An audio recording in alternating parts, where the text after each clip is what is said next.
衛理嘅發展咧，我哋都有幾個階段嘅。嗱，最早係點咧？當時喺長康街咧係冇其他個屋嘅，係一個衛理堂喺度嘅啫。喺長康街嗰個衛理嗰個校舍咧係一個笪爛地嚟。禮拜堂嘅教友咧，時時上上落落做禮拜嘅時候咧，就見到好多冇書讀嘅細佬哥周圍走，咁我哋叫做街童。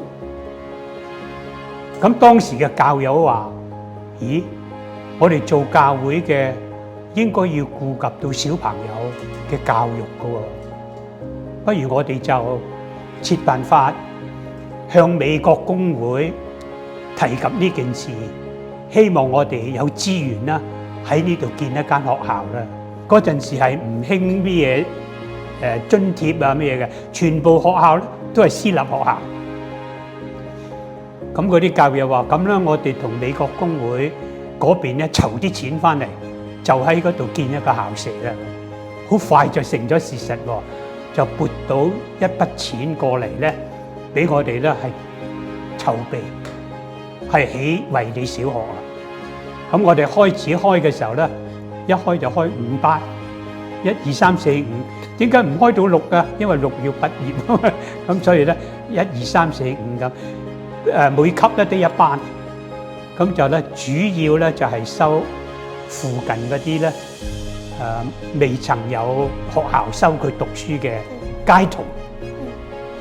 嗱，最初衛理起嘅時候咧係得3層樓嘅，點知咧越嚟越多人要入學喎，咁要籌建啊，咁就將嗰間校舍咧繼續擴建，擴到北角長康街咧。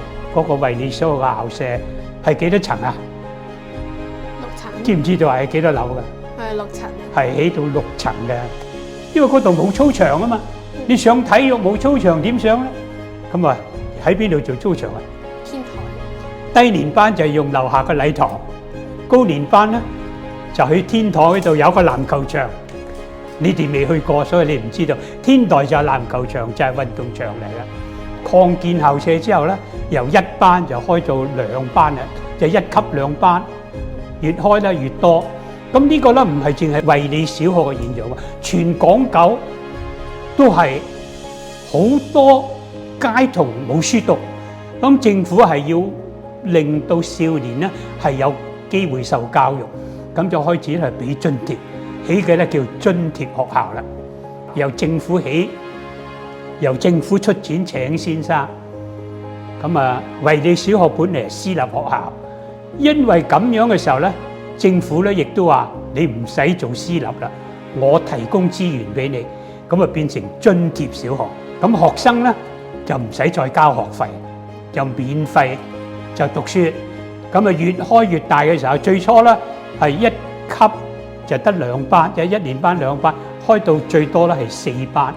4、6咧就24班，咁所以咧衛理小學啦，以前12班夠唔夠地方用啊？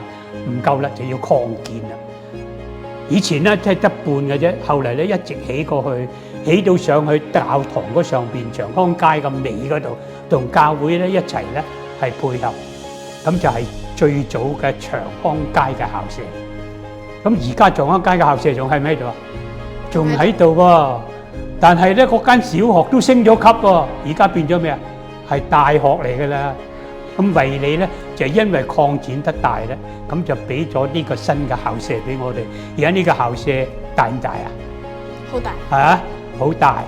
衛理小學咧最重要咧係學校嘅德育，所以學生咧好有規矩，成長得咧係非常嘅係有成就。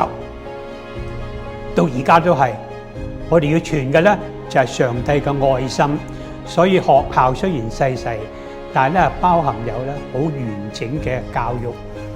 你哋咧繼續努力讀書，由小學讀上好嘅中學，去上大學，咁當嚟服務社會之外咧，亦都可以咧多啲翻嚟咧報答學校對你嘅栽培。咁呢個係我哋嘅盼望嚟。